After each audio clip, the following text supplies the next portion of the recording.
So 1, 2, 1, 2, 3, 4.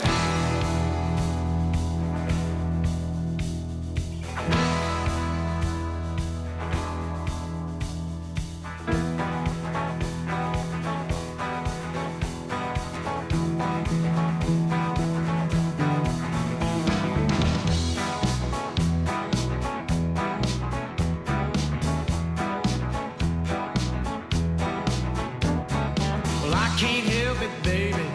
I just can't stand still. I was born to wander, and I probably always will. Better love me now. You know I won't be here long. Out yonder is calling, and I gotta be moving on. Guess I was born with a restless soul. Honey, I'd like to stay with you, but you know I gotta go. I'll see you next time I come back around. 'Cause baby, you know I'm a wandering man.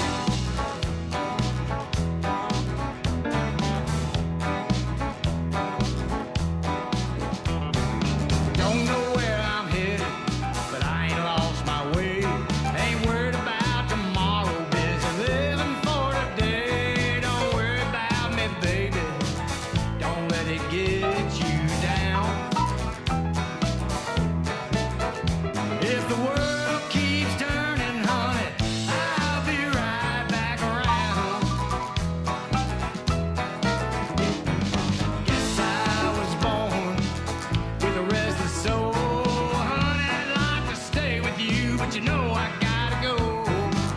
I'll see you next time I come back around. 'Cause baby, you know I'm a wandering man.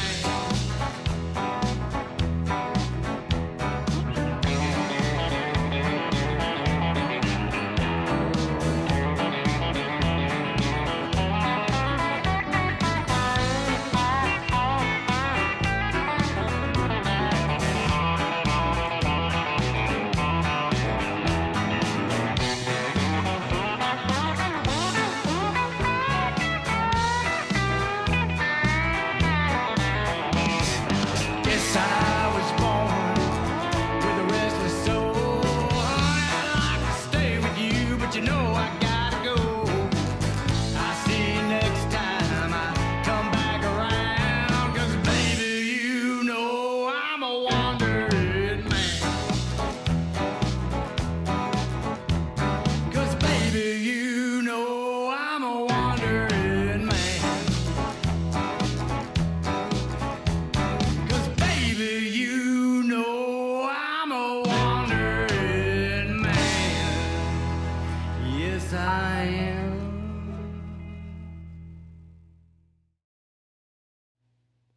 Hello, welcome to the Simmons Says Show here from Studio 605.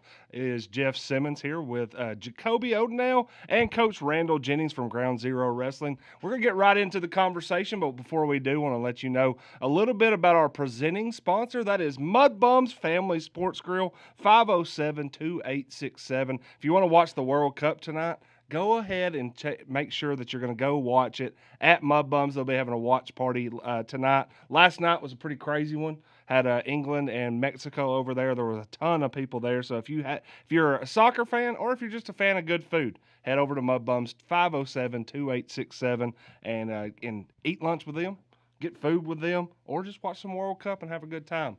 I know there's some people that are very excited about sports at this table with us. Now, that being said, it's not about the World Cup. It's about wrestling. So, again, I'm going to introduce who we got with us. We got Jakoby Odineal and Coach Randall Jennings. Guys, how's it going? Going good, man. Going pretty good. Going pretty well. Well, I appreciate y'all reaching out, and we definitely wanted to get y'all on here because the one thing that you got coming up this week is heading to Fargo. What's that going to be like? It's gonna be fun. It's always my favorite time of the year. I mean, you put all the work in going into it. It's kind of just like payday, basically. Yeah.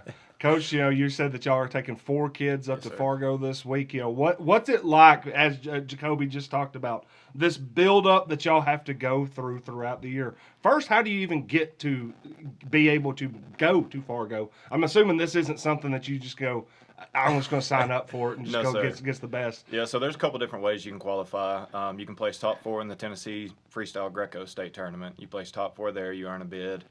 Or you can go to a regional tournament, which is like Southeast Regionals, Northeast, and if you place top 6 there, you earn a bid.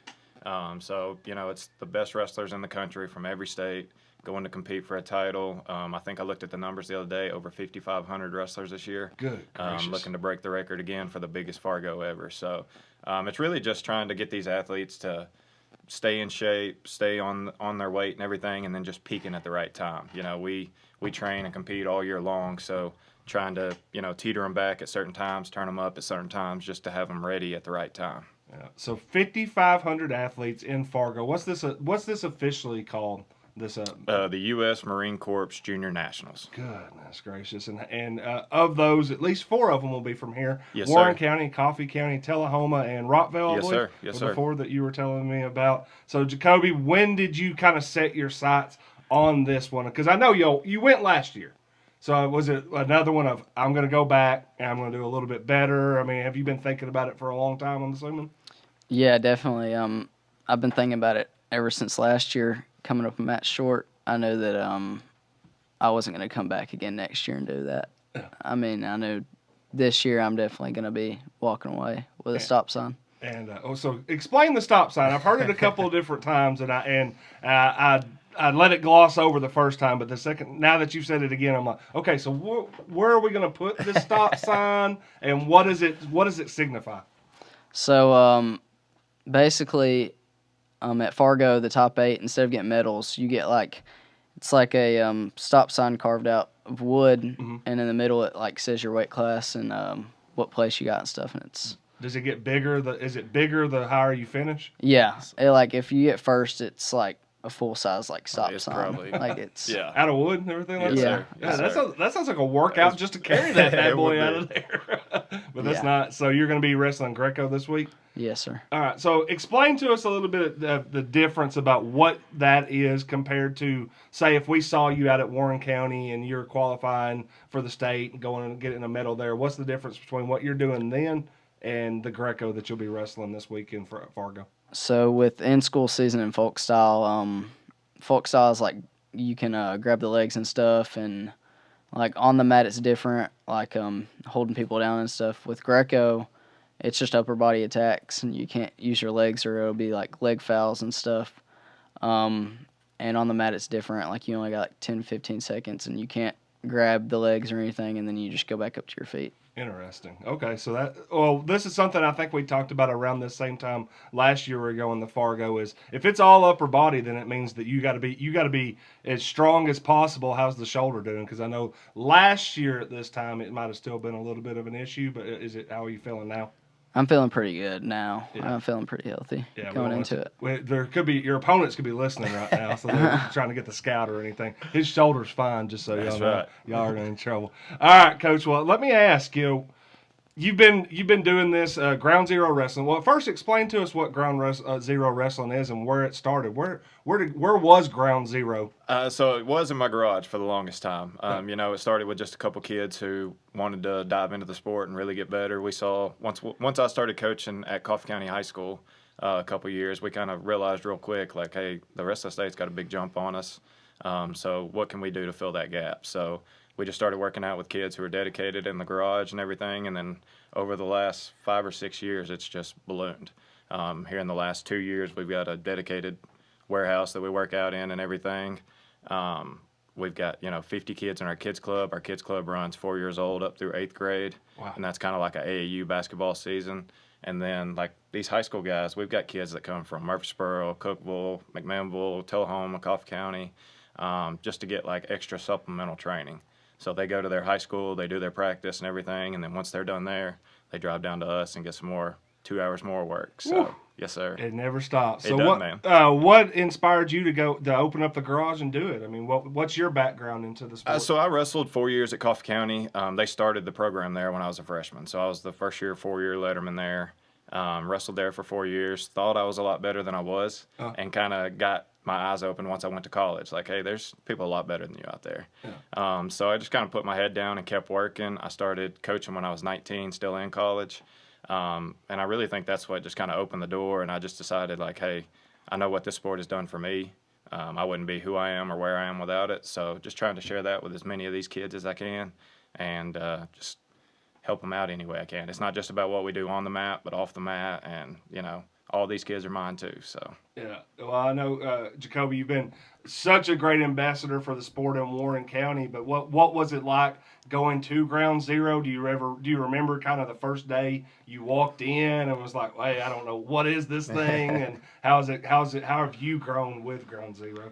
Yeah, I definitely remember the first time going in to a hot, steamy garage, and with a bunch of kids, too many kids for how big the space was. definitely. And I mean, I think I've just grown with it, like Coach said, like just in the past few years, getting the bigger warehouse and stuff to practice, and like I've just seen like the steps coming up, like I've grew with it a bunch. I'm assuming because of the kids that are going out for this are not going to be like I kind of do this, but but at the same time I do this, and this. I assume that the kids that are doing Ground Zero wrestling are kids that are like, this is my sport. They are. And I do this. So I mean, has it helped in being with around a lot of kids that are obviously with your same mindset? Yeah, definitely, because we all have the same goals, and we all are like dedicated just to wrestling. We're just wrestlers, so it definitely makes the environment a lot better. Coach, I mean, what is it like when you get, as you said, 50 kids, it's many probably in high school as there are there, all wanting to wrestle? I mean, like, I know the testosterone's got to be going flying in there. Well, there is, and now with the female side of things growing so much, they kind of even it out for us and keep us level-headed and stuff. But man, it's just fun to watch, and like I said, see all these kids from all these different schools and communities come together. A lot of people are like, how do y'all train together when y'all compete against each other? But these kids know at the end of the day that that's what it takes to get to the highest level, and they're pushing each other, and whether they have to compete or not, they're making each other better throughout the season. Yeah, that'd be random a little bit. I mean, do you ever hold anything back in training? Like, I'm not going to show them everything just in case I meet them on the mat, or you're like, if I can do it now, I'll do it later? You kind of just, if I can do it now, I'll do it later. You know what I mean? I don't really hold anything back. There's definitely days that are tough on me during the school season when I go watch these guys at tournaments, and we've got, GZ versus GZ, and it can be tough, but it just means that what we're doing is working if they're all competing for medals. So. Well, yeah, as you said, too, I mean, it just sounds like you have a lot of good wrestlers. We do, yes, sir. We're blessed with that, for sure. I was going to say, I bet some of those matches are those GZ versus GZs probably aren't happening in the first round. No. Those are probably happening with the championship on the line. Yes, sir. Occasionally. All right. So, I mean, Jakoby, before we want to talk a little bit more about what you're going to do in Fargo, but what you've done already this summer, which is you've already become an All-American again. How was that going into, what was that, Milwaukee that you got to go to this year? Yes, again? sir. How was, 7-0, wrestled a couple of different styles up there. I mean, how was that trip? Because I know that you've kind of gotten used to it and I don't know how you get used to becoming an All-American over and over again, but you do it pretty regularly now. I mean, that trip it's one of the funnest trips. Like, it's that trip in Fargo that's always the ones I look forward to, and it's kind of just, even though we wrestle, it's kind of just like letting loose and just hanging out with the guys and stuff. So that tournament's like really one of my favorites. Really fun. Yeah, well, I mean, and again, you go 7-0. How did you do in the second one? I know that you did 7-0, and was it Greco that you got 7-0? Yes, sir. How'd you do in the second one? I think I went 6-1 in freestyle. Freestyle. Yeah, so 13-1. Not a bad week of work out there. And again, too, going to be going to Fargo this week. Coach, we asked him. Yes, sir. What his first impressions were when he walked into the garage. What were your first impressions of Jakoby when you got to see him? Because obviously, this relationship has built over the last few years. Definitely. We're pretty tight these days.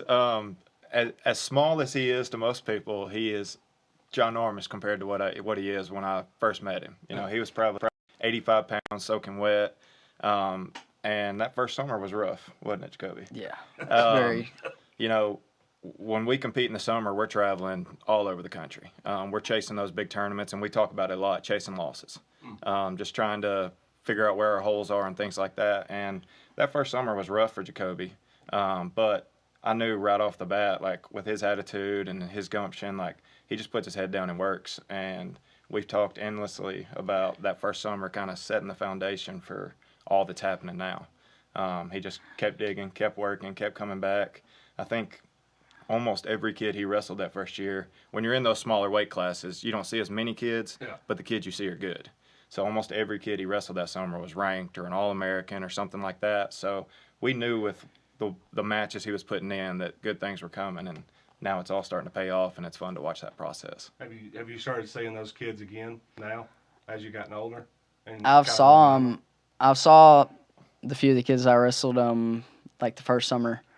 Most of them are wrestling like 132 now. I was going to say, so they're different weights now. We don't get that payback shot out. They're all bigger, and they all grew out of the weight class. Yeah, with a few that you had. I'm assuming when you started getting to see them a few more times after a while, you were like, hey, you only got me once. You only have one summer on me.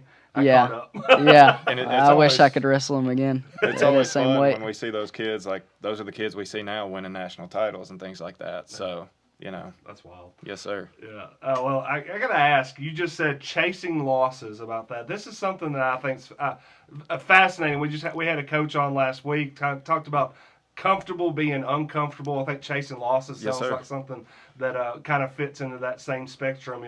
What's it like? Because I just read something that Cooper Flagg said his mom liked to say a lot, which is if you're the best kid in the gym, find another gym. Yep. I mean, is that kind of what y'all's atmosphere? I mean, is that the same thing that you're talking about when you say chasing losses? Yes, sir. I mean, like we just talked about, like having all those kids come together, and that's kind of been something we've talked about a lot these last couple of weeks. You know, being uncomfortable is a common thing in wrestling. So you've got to figure out how to be comfortable in those uncomfortable positions.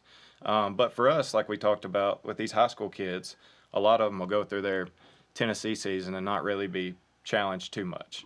You know, they do take losses and things like that, and they may not win a state title, but it's just not the level of competition that we need to see. So whenever the summer comes around, like I said, we're going to Super 32 in North Carolina, Michigan. We're going to the Grappler Fall Classic. What else we do? Preseason nationals in Iowa. Just trying to get out there and see those best kids in the country and see, like, what are they doing? What do we need to do better at? What are we doing right that we can continue to reinforce and things like that. I mean, what is it like going into the summer? Because as Coach just pointed out, you go through the last couple of seasons when you've been in high school, it seems like, I wouldn't say you've been in cruise control because, I mean, you obviously put in the work to be as good as you are, but there are times where it seems like you go multiple months before there's anybody that you're probably sitting there thinking, this might be a tough one today. Most nights it's probably like, I'm going to finish this one in about a minute. But what is it like going into summer when you know that it's like, hey, every single person that I face is probably the Jakoby Odineal of their area? Yeah, it's definitely different because in the summer going into it, it's like these guys are going to be good if they're wrestling in the summer. Yeah. The guys that ain't good aren't on the mat in the summer. So, I mean, 99% of the guys you wrestle in the summer, they're going to match up pretty good to you. So. Yeah. Well, it's also probably pretty nice to know that every single time that you show up, you're not going to have to worry about someone going, nah, we're good. Yeah. the other team going, nah, we're good. He could just raise his hand. He's all right. Yeah, that's definitely a good part about it. Do you feel, I mean, is that, when that happens in school wrestling, is that like a badge of honor, or are you just kind of like, come on, send somebody out here? It's, some days it's like I don't want to wrestle, so it's like, I mean, I'm happy with it, but yeah, sometimes I do wish they'd just send somebody out there. Understand. So, Coach, you said that when he showed up, he was 85 pounds soaking wet, now wrestling at 106 in Fargo this weekend. When did you kind of know, like, hey, this kid's a little bit different? Like I would say probably about halfway through that first summer. I mean, once he started taking some whoopings and some beatings, and he didn't drop his head and turn away and leave the gym or nothing. He kept showing up, kept coming back, and kept working his butt off. And then I would say a big turning point was last year, national duels. You know, he had a good run right at the end of the season for Warren County, placing in state. And then when we headed up there to Milwaukee, we didn't know what to expect really. It was kind of our first deal going to national duels like that level and everything. And then for him to go up there and earn the All-American status, and I think he only lost one match last year, right? Mm-hmm. So to do that just kind of put us, like, we instantly were like, okay, like Fargo, we've got a shot at this. Like, we've never had a stop sign at GZ. You know, we've never had a Fargo All-American. It's a pretty rare thing, and Tennessee only gets a few each year. So we were pretty confident that, like, hey, we're right there. If we continue to do what we're doing, then it's going to happen. So now I think it's time this year. No. Did you feel that kind of same thing? Did you feel the momentum shifting last summer when you were in it after, you know, getting out of the state and getting the medal and then going to Milwaukee? Did you kind of feel like you were building that same kind of confidence that Coach seems to say that you seemed like you could see it and feel it on the mat? Definitely. I mean, going last year and placing at state, it was fun. But then when I went to national duels and I did good there, it was kind of like, yeah, I'm better than just the state. Yeah. So then, like Coach said, I knew like Fargo should be on the list this year to go to. Yeah, well, I mean, now you went back to Milwaukee this year, and I think you might have been the only All-American that came from Tennessee in that event, or if it was, you were one of very few. I think there was one other. I was the only Greco All-American. Yeah, only Greco All-American from Tennessee. I mean, it's awesome to feel that you stand out in a crowd, because it's funny. It's kind of funny to me thinking about when we think about, I would say, football. Everybody's, the South's great. The South's great football. When you go up wrestling wise, I assume when you start going up north, they're like, "Hey, this is our sport That's exactly that right. y'all are coming to try to compete in." What is it like going up to the Milwaukee, Fargo, going out of these areas? Because I know that they got to sit there and think. They're usually, if you were thinking football and a team came from Tennessee, people are like, "Oh crap!" Right. Now they're in a wrestling team. They're like, "Oh, Tennessee." It's just Tennessee. That's what they. What is the reckon? What is it like when you take anybody in there? I'm sure you kind of get the.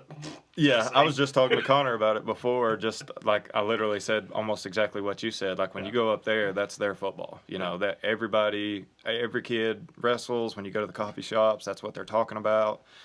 Things like that. So I think it's fun and interesting for us to get up there and see that side of it, like how they treat their wrestlers and what they do and stuff. But it's also good for us to go up there and realize, like, they're not anything special. You know, like, they're just another kid that works their butt off just like we do, and, you know, we can beat them, and we do. Yeah. You know. I mean, did you ever get the first time that you went up north and saw that, or was it like, oh, okay, yeah, I was like, I'm kind of, wrestling's are rock stars up here. Yeah, I mean, going into the sport, like when I started 8th grade, I always heard about it, but I didn't really realize until I got to high school, because like I study a bunch of wrestling and stuff, and just realizing like the Pennsylvania and the New Jersey and stuff, like them guys up there treat it like a full-time job. Yep. So, I mean, we got to be doing something down south to catch up to them. Yeah. Is there like a mecca of a place that you'd love to go watch a match or actually wrestle in a match? I mean, you know, people talk about it, you know, like, as we're talking about the World Cup and, you know, Stadio, as you know, in Mexico City they have theirs, or in football you got the gigantic Neyland stadiums and everything like that. Is there anything like that for wrestling that you're like, man, I'd just love to go either be in a match there or watch a match there?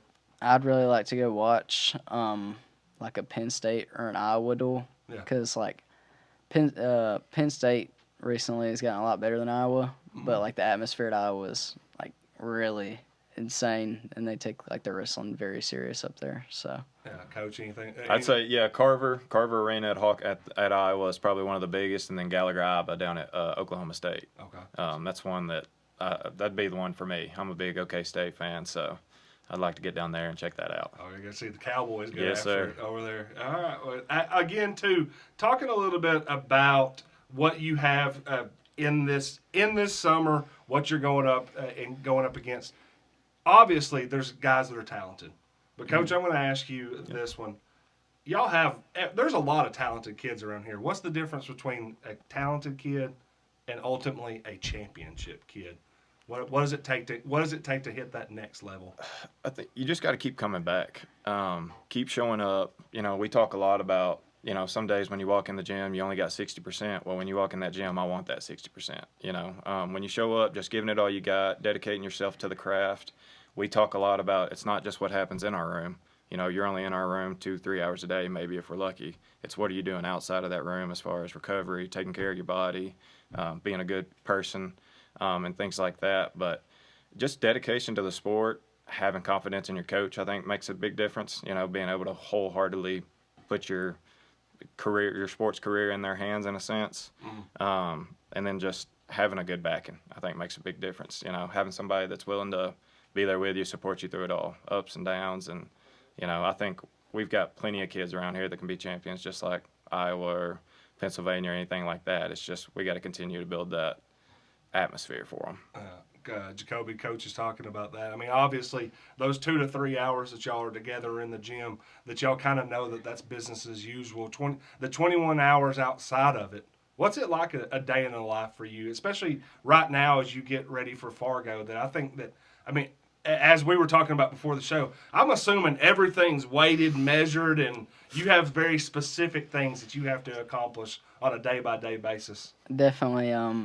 I gotta count the ounces of how much I'm drinking and count the calories of every meal before I eat and stuff. So the dieting is most of it. The training's only a little bit of it, honestly. Yeah.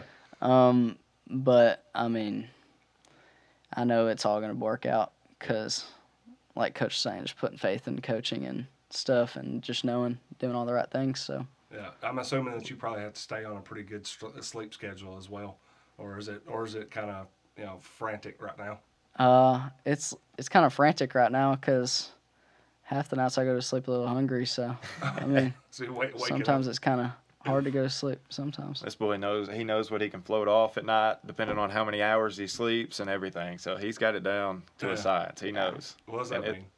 So floating is just it's just what the wrestlers the term floating is just what you can lose if you just walk around or during the day if you're not doing anything or something.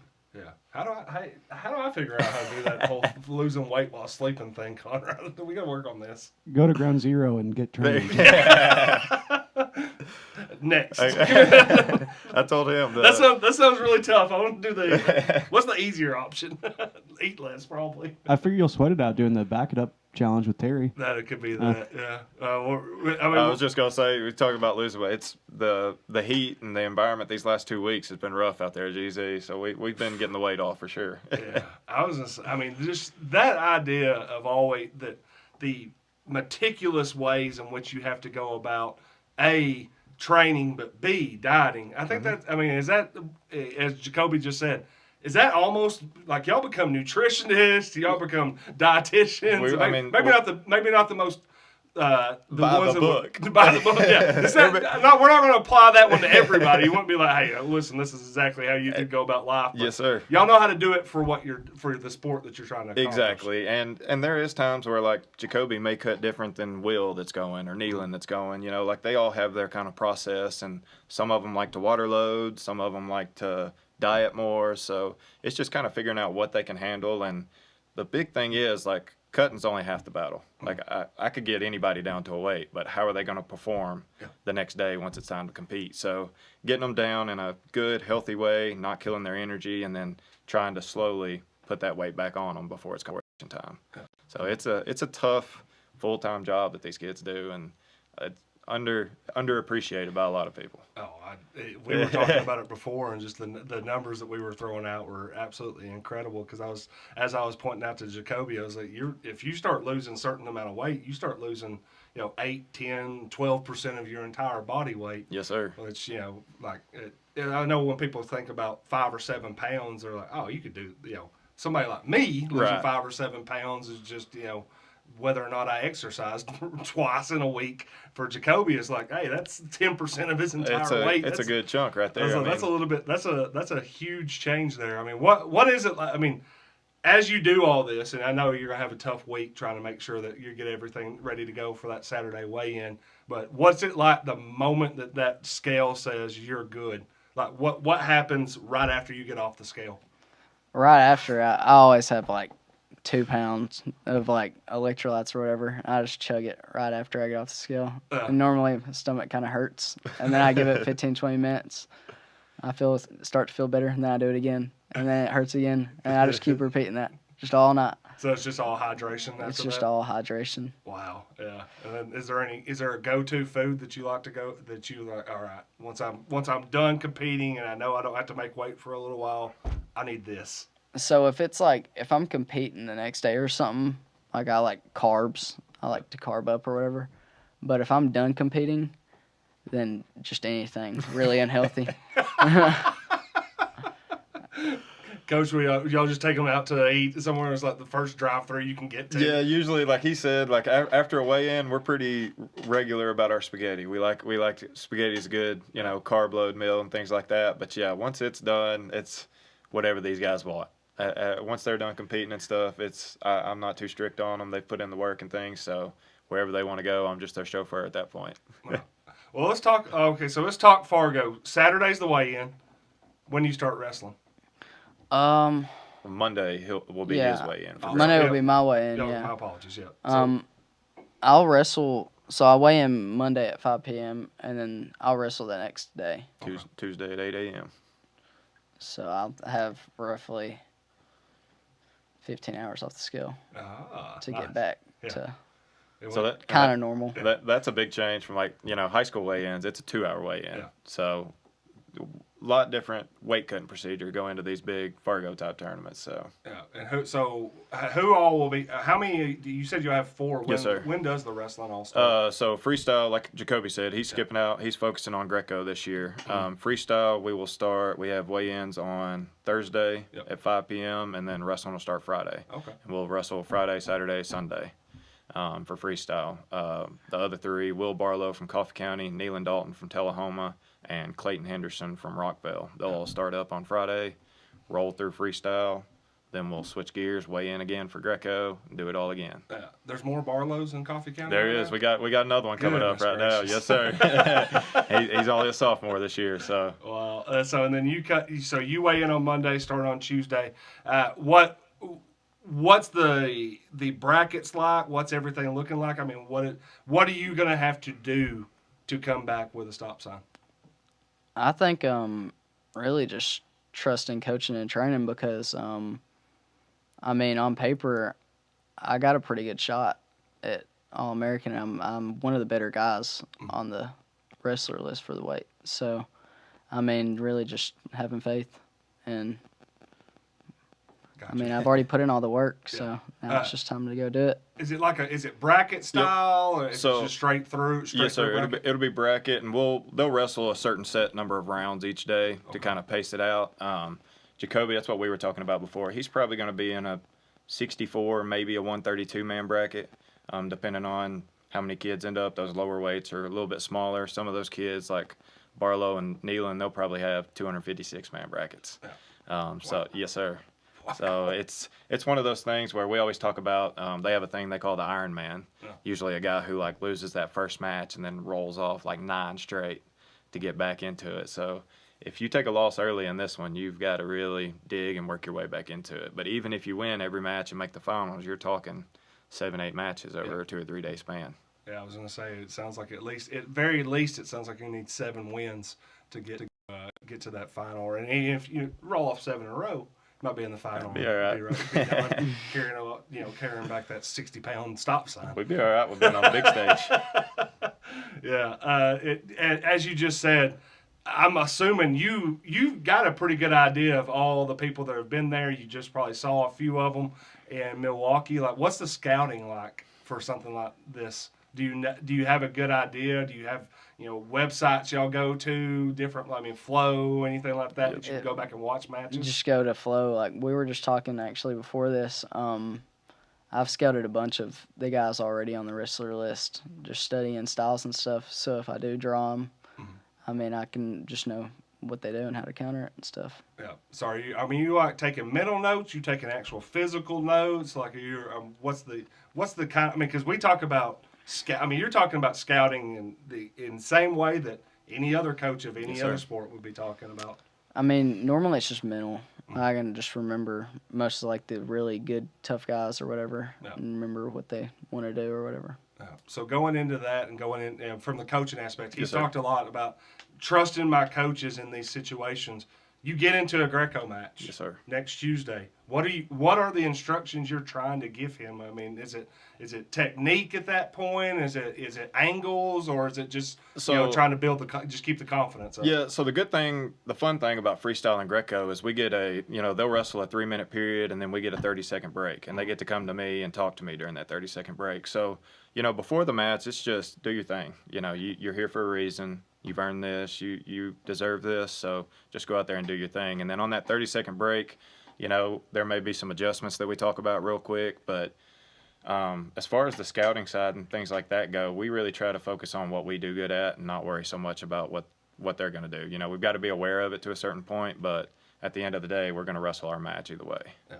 I love that attitude about it because as you just said, you're probably always going to be better if you're doing the things that you're doing well. Exactly. Not trying to cater your style to what they may not defend as well on that. So what is the one thing when it comes to Greco that you feel like you do the best? For Greco, actually, it's not even on our feet. Like on the mat, there's a move called a gut wrench, and I'm pretty good at those. I hit those a lot and can do them against really good wrestlers. If he can get his hands locked, he's probably getting a turn. Yeah. So then that's the fun side of freestyle and Greco. Like in high school wrestling, can't touch it. You can't lock your hands. Mm-hmm. That's pretty much our whole goal is get our hands locked around them and then roll. And once he gets his lock set, it's happening. We're scoring. Oh. Gut wrench sounds. It's tough, man. Trust me. He got me with a good one yesterday, so it's rough on them ribs. Man, I like that. I mean, I like the fact that that's something you're really good at. I do the thing that really hurts the most. Yeah. He's really good at a head pinch too, and that ain't no fun. Yeah. So I mean, as you just said, though, that's getting to the ground. I mean, is there anything? What's the toughest part about trying to get a match like a Greco to the ground in one when you can't use your legs? Greco's really just a mental game. Mm-hmm. I mean, because your upper body, and it's basically just 50-50. Whoever's going to go first most of the time gets the throw. Yeah. So it's really just, like I said, you got to go first. Don't be afraid to just send something. Yeah. I mean, having confidence, being in those positions time and time again. Just not worried about the counter attack. Exactly. Just ready for the attack at all times. I like it, man. Well, I'm going to ask, and as I know that we'll hopefully get y'all back with the stop sign in the room here in a couple of weeks when you get back from Fargo. But I want to ask, what is it? What would you say to younger wrestlers? As you said, y'all kind of got the from 4 to 8th grade. Yes, sir. Wrestling going on at Ground Zero. What would you tell the people right now about getting into the sport and what it would help them to get into the sport of wrestling? Man, life skills are one of the biggest parts of wrestling that people don't really see. Like just showing up, like we talk about over and over, just continuing to put in the work. But like whether you're here in Warren County and you want to come to the Pioneer Youth Wrestling Club with Ben and Joe and all those guys, you can't go wrong there. Tullahoma's got a great program. Like whatever your city you're in, find you a youth club, get into that, and it's really just the camaraderie that you get is irreplaceable. We talk a lot about our GZ family.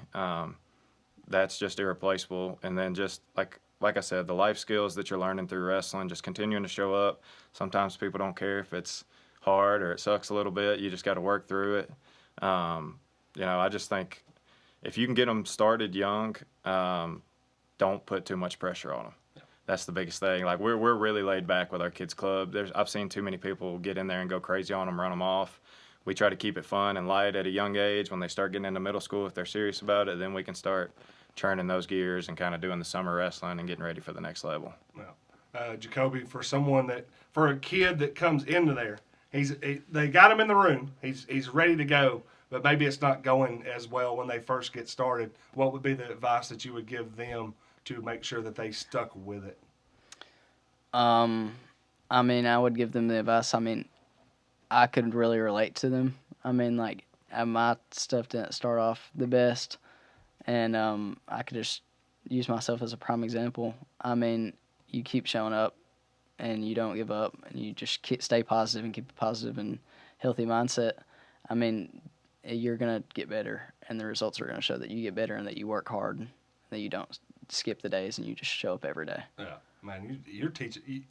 You're a kid that's teaching lessons without even having to say anything on that. You are the lesson for a lot of people when it comes to that. I mean, Coach, I'm sure you probably use that as an example all the time. Oh, It's I like, can't. hey, listen, man, you don't understand how far he's coming in a couple of years. Endless. He is a prime example of what happens if you just keep showing up, putting in the work, and don't listen to any of the talk. Yeah. You know, Don't stop don't stop until you get the stop sign. Yes, sir. And we're gonna keep going then. It ain't over after that. Yeah, well, I mean, that's a great question.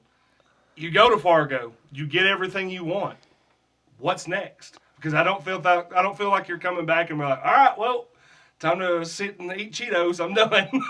So when I come back, I might take a day or two and eat whatever I want or whatever, drink whatever I want. But after that, it's going to be prepping for the next big thing. I mean, we've got Deep South, 2 weeks after we get back. I think so. So yeah. we've got a big tournament we'll head down to in Alabama as soon as we get back. So Well, there you go. Then so the work never stops, and of course, then before long you'll be getting into your senior year, and then wanting to medal there, and probably stand at the top of the podium. That's the when that goal. come that. You know what weight you're going to try to wrestle this year? I know you've kind of bounced back into maybe 3 different ones at some point. I was about to say, I've questioned 2. It's either between 113 and 120. Okay. You don't want to cut to 106 for high school? No, I didn't even do that last year. I was gonna say, I think you might have lapped the field on that one. Yeah. At some point, do you feel like you need to start building up? I know we've talked about that before as well, that sometimes you need to start adding a little bit of weight as you go forward, if in case you want to go to college, because college, I think what was the lowest weight? 125. 125. So is that an idea that you kind of have in the back of your head as well? Is I need to start wrestling a little bit heavier? It's going forward? definitely like, if I end up going 113 for this season, it's like right after season I need to start getting a bunch of weight on. Or if I go 120, then I can start getting weight on right now, and then I won't have to gain as much weight after season. Yeah. Is there a path to college right now that you feel like that you might be able to, that you've opened up, or any kind of ideas of what you might be thinking about doing after high school? No, not really. I mean, just if I can go to college and get my college paid for by wrestling, then just go something business. Yeah, I like So. it. Hey, he take care of business. This is what it sounds like. Yeah, I mean, that's a tough question to ask, because I know that you're so focused on Fargo. It's not. That's another year. That's another year, and he's like, man, I'm not dealing with that. Right He now. goes and does what he's supposed to this week and comes back with a stop sign. There's no doubt they'll be calling. So, yeah. Well, hey, best of luck going to Fargo. I hope the whole team does well. Thank you, and sir. again, too, when y'all get back, we'll have to come back in here and have a little bit of an idea of what y'all are doing there, and then talk about the Deep South too. Won't be long. All right, we're going to take a break here on the Simmons Says Show. When we come back, I'm going to roll through a little bit of a Simmons 6, but I know Coach Jennings and Jakoby got things that they got to get to, and I know that there's probably training. They probably need to go take a lap around the 605 right now and get some work done. But guys, thank y'all so much. Best of luck to y'all. Best of luck to the whole team. Thank you for having us, and man. again, we'll be back here with them here in a couple of weeks and find out how it went in Fargo. We'll be back on the Simmons Says Show, presented by Bub Bum's Family Sports Girl. On go, I'm 100 amp fuse that's about to blow. I'm all jacked up. Yeah, I'm all jacked up. Well, I'm ticking like a bomb right before the explosion. Strapped in, wild-eyed, locked and loaded. I'm all jacked up. I'm all jacked up.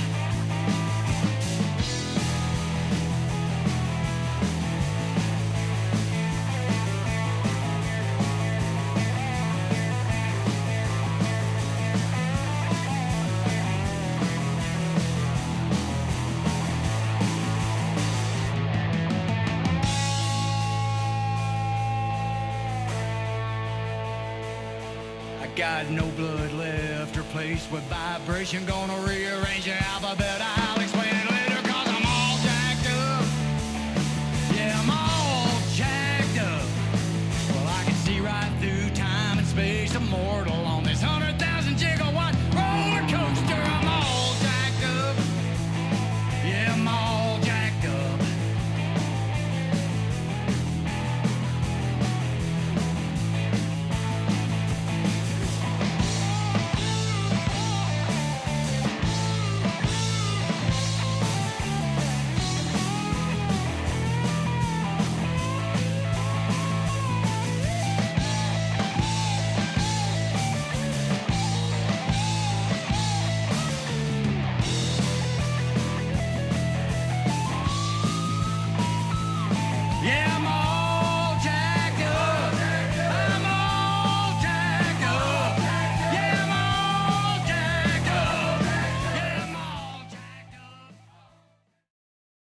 Welcome back to the Simmons Says Show, again presented by Mud Bums Family Sports Grill, 507-2867. Again, you can call them at 507-BUMS. They'll have their lunch specials that just started out. They open up at 11 a.m. From 11 to 2 p.m., they have the lunch specials. $10 for you can go get a cheeseburger on the side. You can go get chicken tenders on the side. You can go get a barbecue sandwich on the side, all for $10. Or you can try their meat and 3 on Mondays. Of course, tonight, 7 p.m., U.S. versus Belgium, yes, will be the matchup tonight. If you want to go watch some World Cup watch party, was there last night for Mexico versus England, and it was wild. And we will get to that a little bit more in the Simmons 6. Wanted to get back into doing a little bit more of our segments. Got away from them last week on the Simmons Says Show, but we're going to do the Simmons 6 today. Probably try to get to the Simmons 2 cents tomorrow and a few more of our segments we go through. If you want to sponsor the Simmons Says Show, you can reach out to WC Sports Authority at gmail.com. Reach out to the WC Sports Authority Facebook page. Reach out to my personal Facebook page if you want to, and you can sponsor the Simmons Says Show. Looking for more sponsors as we go through. All right, Simmons 6. One of the biggest things from this weekend, very obvious one, that one is July 4th, Saturday. And I hope everybody enjoyed it. This week I noticed one thing that was that obvious to me is if you wanted to be a part of celebration, you had every opportunity to do so. Centertown kicked theirs off Thursday night. I know they had a big time out there. Morrison on Friday night. Saturday, Midway was going off. They had downtown, obviously, was packed. I think that in one aspect, there's no chance that if you were sitting there thinking, what am I going to do for July 4th in Warren County? You could have done about anything that you wanted to. You could have went downtown. You could have went to Midway. You could have went to Centertown. You could have went out to Rock Island. They had a boat show out there at Cotton's Marina, and then they had fireworks and live music. There is never a shortage of July 4th festivities when it comes to Warren County. In fact, all of our communities do a fantastic job. I'm pretty sure Viola did theirs a little bit earlier in the week last week as well. So all those communities, great job by y'all. Great job by your community centers to get that organized and get that that celebration for everybody. That said, Connor, you might have seen this. I don't know if you were paying attention to it. There was a little bit of a flag fiasco over the weekend about the fact that there weren't flags put out in the community, in the city in particular, until Saturday, which was the July 4th. And people were wondering, where are all our flags at? Did you see any of this? I didn't realize this was a thing. It was a thing. It was a thing. We saw a lot of we actually got questions on the Warren County Way. People asking us like, "Hey, can y'all figure out why there aren't any flags up until Saturday?" We went out and posted about it. Lisa ended up tracking it down. Said that usually the Exchange Club takes care of that, and they were going to be putting those out at 8 a.m. People were pretty fired up. I can see people getting fired up over it. People a little bit fired up about it. I'm going to say this when it comes to the flag fiasco, if you want to even call it that is, I didn't even notice they weren't out until people started asking about it. At that point, I'm going to say I wasn't really that bothered by it. Now, when people started asking about it, that was unpatriotic, Jeff. What's that? That's unpatriotic. Oh, You're supposed to be very bothered. Should have been very bothered by it. Now, once it was pointed out, I did have that kind of thought process of why exactly did we not have them out a little bit earlier? And then I saw some people say that it was because the weather elements are pretty are damaging to the flags, or the volunteers that they had for the club just weren't out on vacation. It was really tough, things of that nature. One, I'll say, man, we got to make our American flags out of better material apparently than like those graduation things that have been sitting in downtown the city lights for like 2 months now. Apparently those are better material than we're making the flags out of. We got to work on that. Two, this is the thing that I would say, and look, apparently Exchange Club did it, so I hope that Exchange Club's got about 100 new members this morning applying to be a part of it. I will say this much: this is the one thing that I took from this. Maybe this is a point where this does not need to be a club's responsibility. This is a community responsibility. And if we really want this for our community and we want beautification of McMinnville, this is where I've always thought that sometimes we get a little bit too we get a little bit too specific on who's going to take care of this, when it could just be open it up to the city of McMinnville.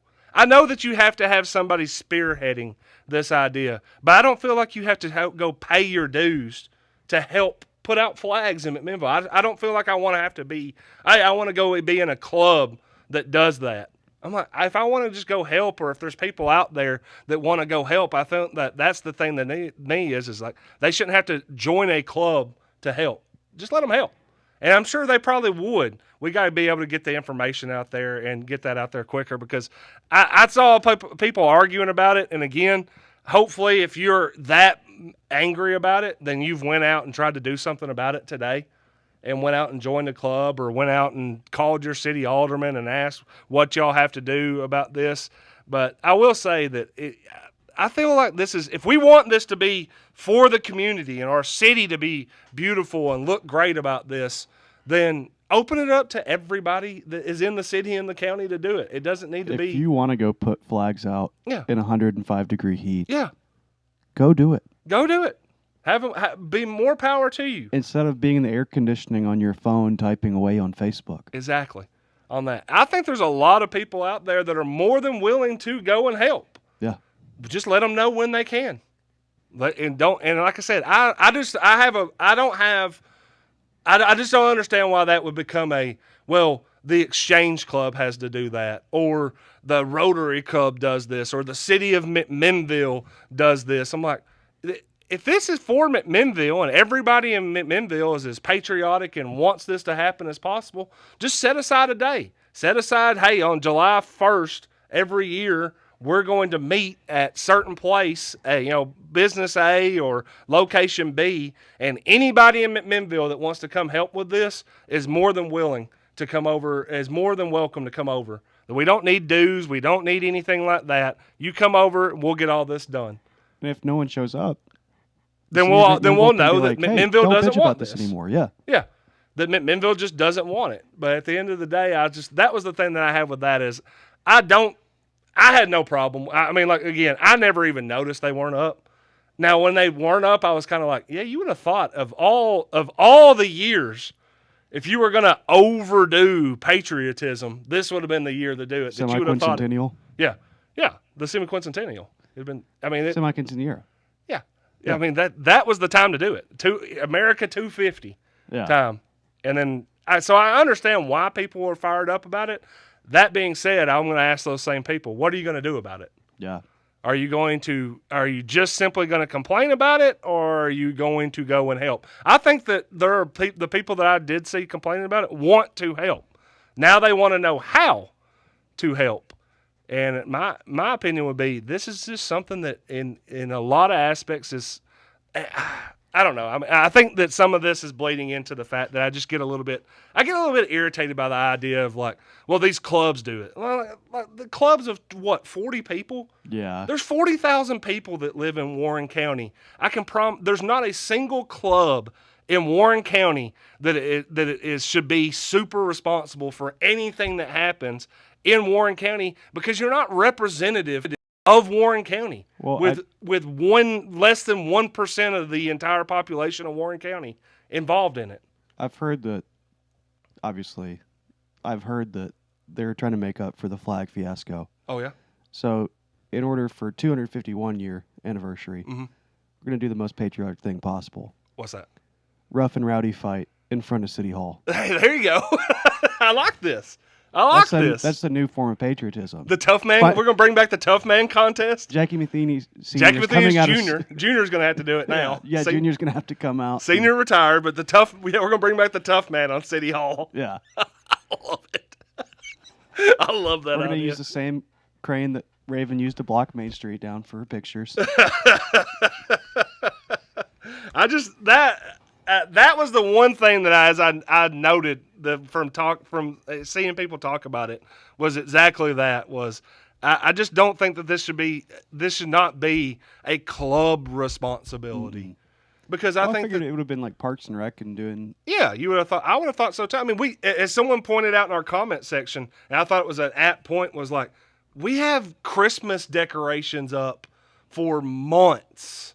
Which, by the way, can we like slow down. Not. On the week that goes Can up, we? yeah. Can we not? It's ridiculous. I mean, there'll be people wanting to dress up or get everything ready for Halloween by next week now. It is already spooky season, by the way, is what I've been told. Yeah, obviously so. But yeah, I just don't think that. I just don't think that there's the idea that a 30-person or 50-person or 100-person club, whatever it is going to have to be responsible for the entirety of putting up flags in McMinnville. I don't like that idea. I think that, that's open it up to McMinnville. Open it up to everybody that wants to go help. And you might find out that the only people that want to help is the Exchange Club. And that's fine. Yeah. But I think if there are more people that want to do that, they're just saying, hey, I don't want to be in a club to do that. I just want to show up day of and help.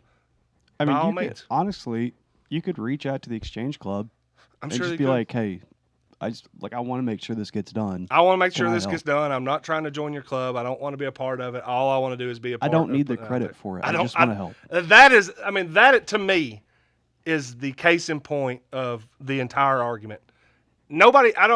We need people that don't care about getting credit for this. They're just going to get it done. Yeah. And then again, too, I also think that maybe you can put it out on July 1st. I don't Yeah. know. Or either that or we're going to have to figure out the materials that we're I think buying here. July 5th. July 5th. Perfect Wait time today. to go. Yeah. It's Go kind of put like it the out fireworks today. sale, Yeah. half price day. We'll Yeah. put them out on the 5th. I don't know. I just saw the fiasco about it, and I'll say this much: whoever went out and did it, good job. Yeah. I mean, because I didn't, you didn't, No. and probably 95% of the people that complained about it didn't either. So, good job by the people that did do it. If there is a way that we can help here on the Simmons Says Show or on the Warren County Way, help direct people next year to get this done earlier and with more people, let us know. Yeah. That's all we can say now, because I do think that in the end of the day, this isn't a club that has to be responsible for this. If you want the city of McMinnville to look good and look patriotic for July 4th, then the city of McMinnville and its citizens and its residents have to all pitch in. It's kind of like we went back to the old jungle gym thought process on that. There's people came together to do that. Yeah. We can do this. I think so. Or we'll find out that no one really cares that much and everybody just wants to be a keyboard hero. Yeah. Congratulations. You keep fighting those battles behind your keyboard. Actually, Go ahead. no, I'm just kidding. That's like the meme for keyboard people. World Cup. Again, I was at Mud Bums last night for a wild England versus Mexico matchup. England scores 2 goals in the span of 2 minutes in the first half, takes a 2-0 lead. Mexico scores right before the half to get it to 2-1. Both teams score on penalty kicks in the second half. England ends up holding off and winning 3-2. It's been a pretty now that they've got into knockouts, every match it seems like it's been pretty incredible, including Brazil getting upset. I mean, I don't know if you call it. At this point, I don't know if it's really an upset. I know they were the favorites Yeah. in that match, but they got upset, and now USA Belgium tonight. That'll be another one. You can go to our, again, presenting sponsor, Mud Bums, will be having a watch party starting at 7 o'clock. If you want to go watch it there, they got the screen out. I think they're going to put the big screen, projection screen out on the outside, all the TVs on the inside. You might will see be open Trev out there. What's that? Might see Trev out there. You might see Trev out there. He was there last week. So, again, too, to me, before we'll get it a little bit more into U.S. Belgium, because there's another little topic that we got to hit to on the 7-6. Can anybody beat France? That seems to be the question. I was Germany? looking at the betting odds this morning. No, they're out. Sorry, historical context. Fair. I was looking at the betting odds this morning for the 12 teams that are still alive, and France isn't quite a favorite when it comes to being at minus odds, but they're very, very close to getting to the point where you would also have to lay money just to win any kind of money on France. So everybody seems to be pretty confident that they are going to be in the finals. So we'll see it there. They got Morocco next. Again, too, Argentina is a big favorite right now over Egypt. They're number 2 when it comes to the betting odds. They play Egypt to make it to what I would call the Elite 8 of that, which I know World Cup's probably not calling it at all. They're like, don't give us your college basketball terms. Stop doing that. Stop basketball and our soccer. They trademarked that. Quit. Yeah, you can't call that. We're not trying to get sued. Yeah, but let's talk a little bit about the red card rescinding on the U.S. matchup. The top striker for the Team USA scored a goal in their last match, got a red card in the second half. I cannot pronounce his name. I'm not even going to try on that one. Just one try. But they've rescinded his red card. They said in the first time since 1970, since FIFA was instituted, this is the first time ever there's been a red card rescinded, and he will be able to play tonight versus Belgium. Have you seen anything about this, Connor? Mm-mm. Not at all? I don't follow soccer. You don't follow soccer at all. Well, if you're following a little Sorry, bit about football. this, there was one report that came out yesterday that almost sounded like they were saying that FIFA might have got trumped. Oh, The DJT might have made some calls and said, "Hey, this guy's playing."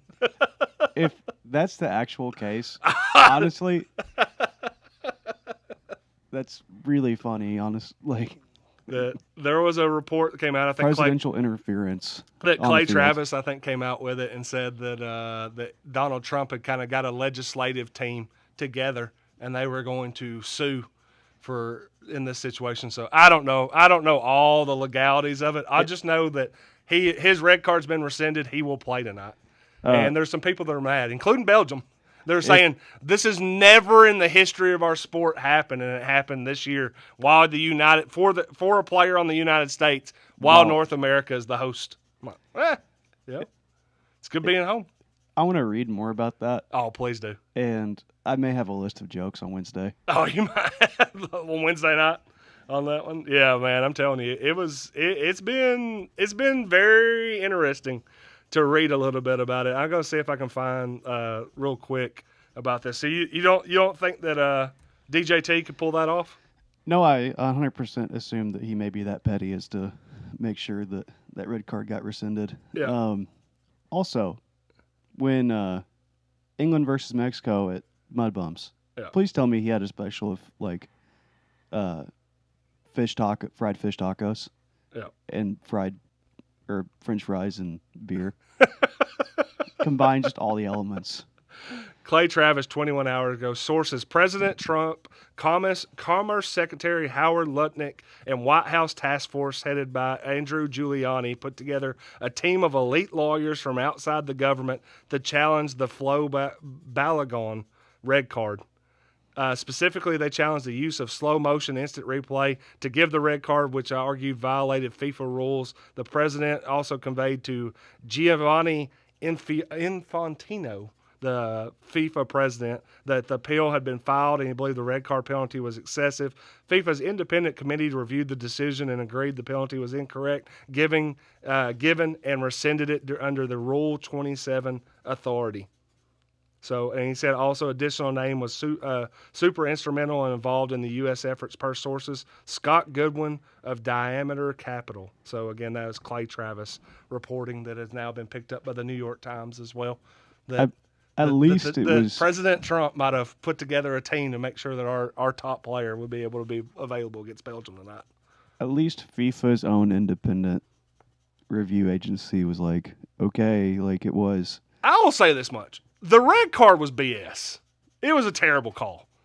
So I think everybody had a right to be very, very upset that he even got the red card. There were multiple rules officials that came out and said that was the wrong call. They made they freeze framed a play that in the midst of it was not even called. And then they're like, "Oh, we're going to go back and review this."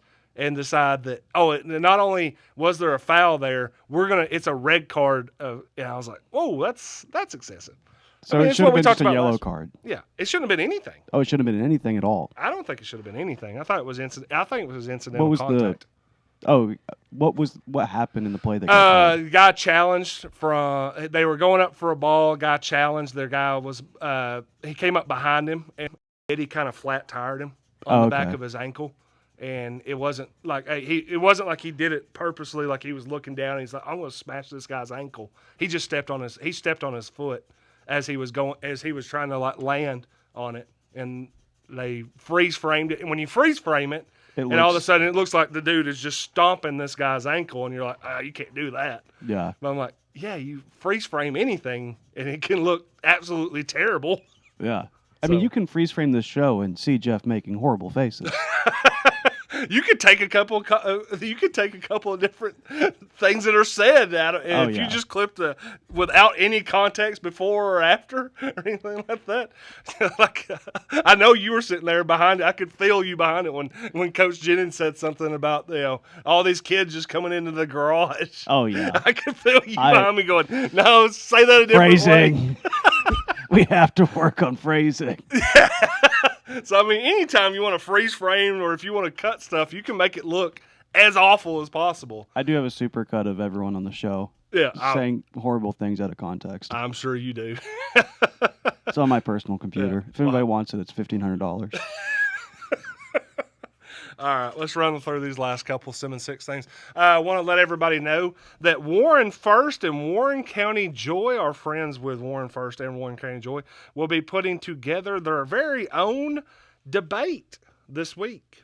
A little candidate thing that's going to be happening. The community forum update. I shouldn't call it a debate. My apologies on that. I always think of anything like that to become a debate. They're going to be doing a community forum. That'll be this Friday, July the 10th, opening at 5 p.m. Forum will begin at 5:30 p.m. That will be at the Warren County Administrative Building. And again, too, James Clark with Warren County Joy will be helping. Of course, Kelly Walker Slaughter will also be there. They already have multiple people that are attending on that one. So again, July the 10th, 5:30. Michael Bell confirmed to be there as of, I'm reading off this off Warren First page. If you want to go to Warren First page, you can see a lot more information on that one as well. Michael Bell, Blaine Wilcher, Brad Hillis, Kenny Moffitt, Scott Kelly, Steve Glenn, Tyler Simmons, Chris Cope, James Zahn, J.C. Petit, that's Junior Petit, Terry Bell, Randall Gilliam, Lisa Z, Tim Sire, Monty Hillis, Samantha Petit, Dwayne Howard, Cliff Huffman, Mike Cortez, Tim Lanier. I should have started looking this before.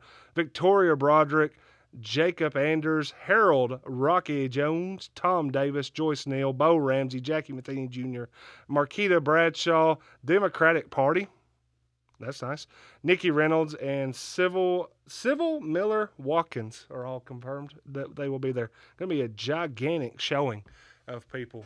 That Do you they can go meet? listen. Do they need an additional moderator? Oh, no, I don't think so. I can always come and help. Oh, you want to go? I You can want to ask go the help with the serious sound? questions.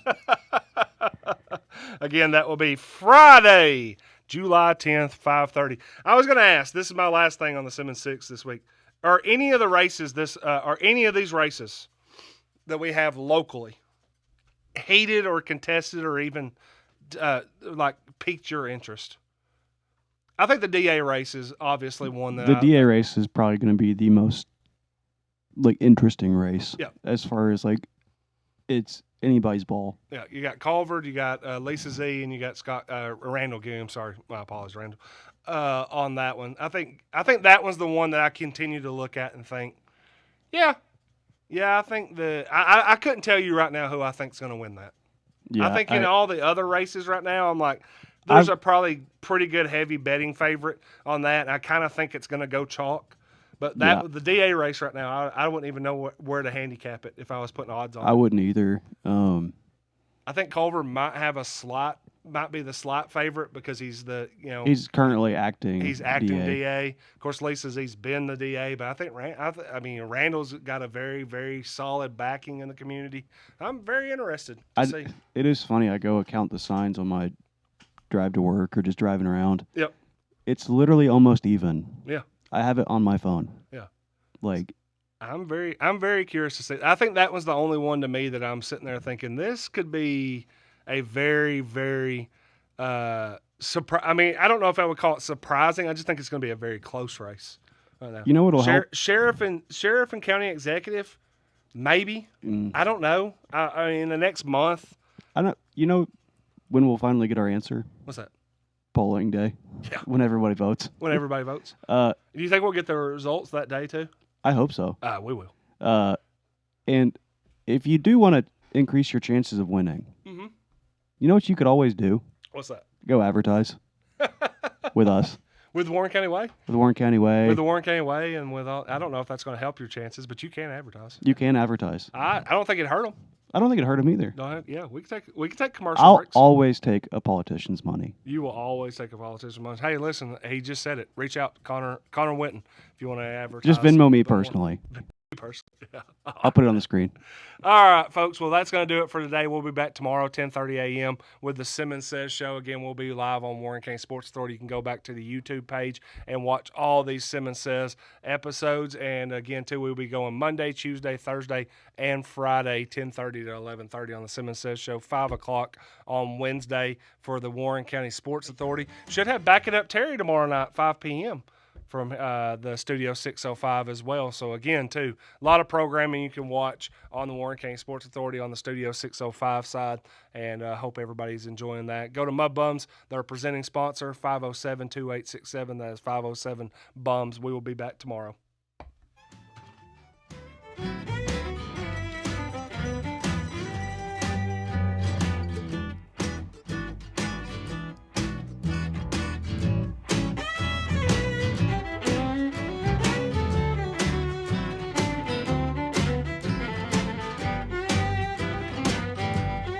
I got problems and you know they ain't my fault. Yeah, the stars are aligned against me, boys. It's an organized assault. I found a heads-up penny, threw it in the well, but my luck, it ain't changed yet. And I just lit the wrong end of my last cigarette. I ain't handsome, but I'd like to be. Then all the ladies down there at the Legion Hall, well, they'd be fighting over me. They're being deprived of all my charm and my company. Well, I ain't handsome, but I damn sure like to be. I got problems and you know they ain't my fault. Yeah, the stars are aligned against me, boys. It's an organized assault. I found a heads-up penny, threw it in the well, but my luck, it ain't changed yet. And I just lit the wrong end up.